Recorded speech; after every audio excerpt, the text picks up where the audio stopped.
Vikram Singh. Distinguished guests from the World Health Organization, ladies and gentlemen, members of the media, thank you so much for inviting me here today on this very momentous occasion. May I, at the outset, Dr. Singh, thank World Health Organization for considering me as your ambassador for the Southeast region. It's an appointment that I most humbly accept. Thank you.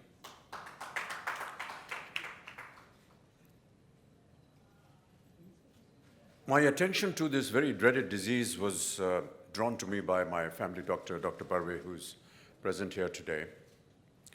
He came across to my house with a group of fellow doctors and for the first time informed me about the presence of hepatitis B, what it was doing to society in general, and what needed to be done in order to cause prevention, detection, and cure.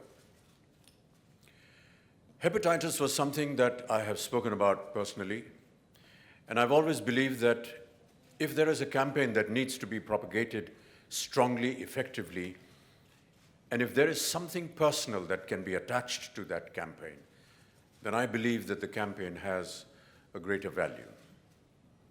As someone who has suffered and is still suffering from hepatitis due to a blood transfusion, and as someone who was detected with the disease many, many years later, thanks to Dr. Barve and his efficiency, I realized that how disabling something like this can be if it is not detected in time, and if cure towards this is not taking place, and if the message of what hepatitis actually means and how it can be detected and cured was unknown to me.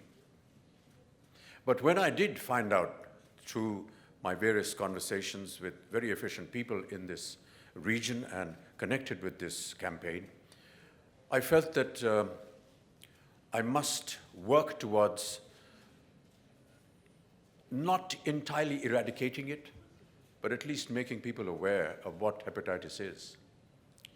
We saw a wonderful video just now of a gentleman, Mr. Karnani, talk about how he contracted the disease. And it could well have been me speaking there because that is exactly how I contracted hepatitis B. In 1982, I had an accident during the shooting of a film.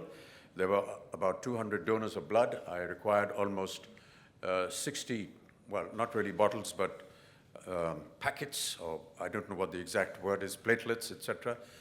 And one of the donors of blood was carrying the dreaded hepatitis infection, which at that point of time was not detected because the Australian antigen hepatitis had just evolved about 3 weeks or 3 months before, and there hadn't been an awareness of its presence in the medical world, at least not in India at that point of time. From 82 onwards, right till almost 2004 or 5, am I right, Dr. Barve? About 2004 and 5.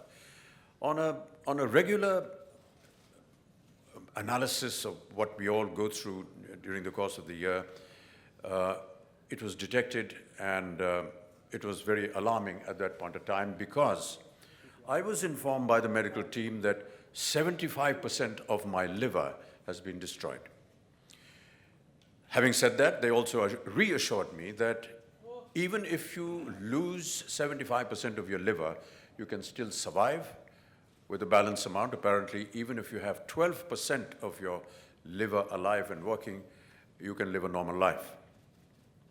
One of the examples of living with 25% of his liver is now standing in front of you and speaking to you. And I felt that if I could deliver this message to millions of other people, not just for this country, but for the region or for any part of the world, I hope that with my face and my voice, if it is worth being heard, I would want to propagate that. And that is how this entire campaign began. I was given copious notes by the World Health Organization on what hepatitis means and lots of details, but they have all already been discussed here by the distinguished speakers before me. So I won't get into that.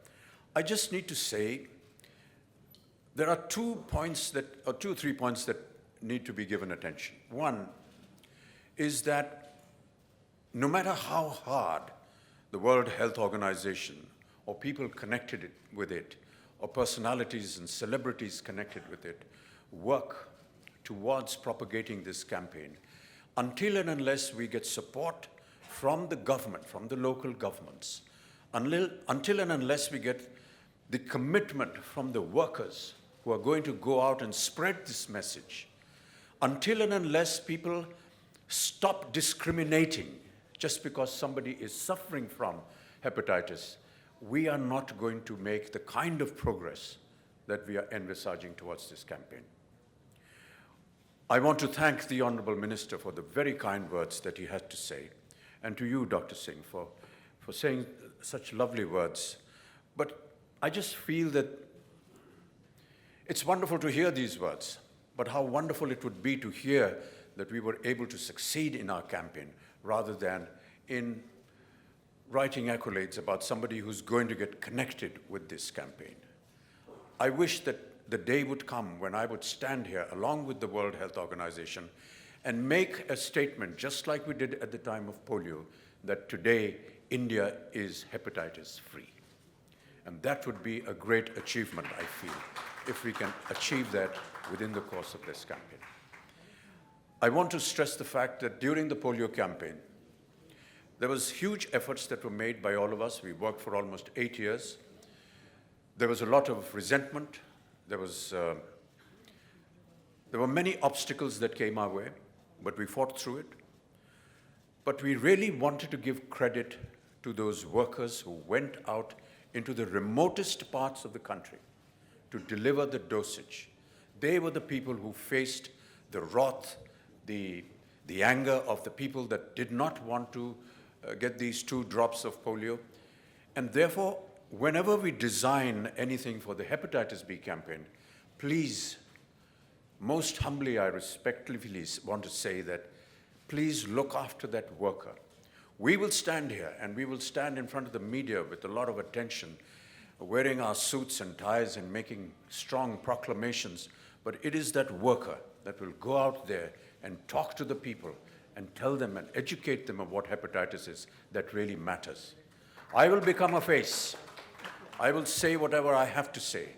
It will not be possible for me to go out to that village, to that family, to be able to personally talk to them. I wish I could.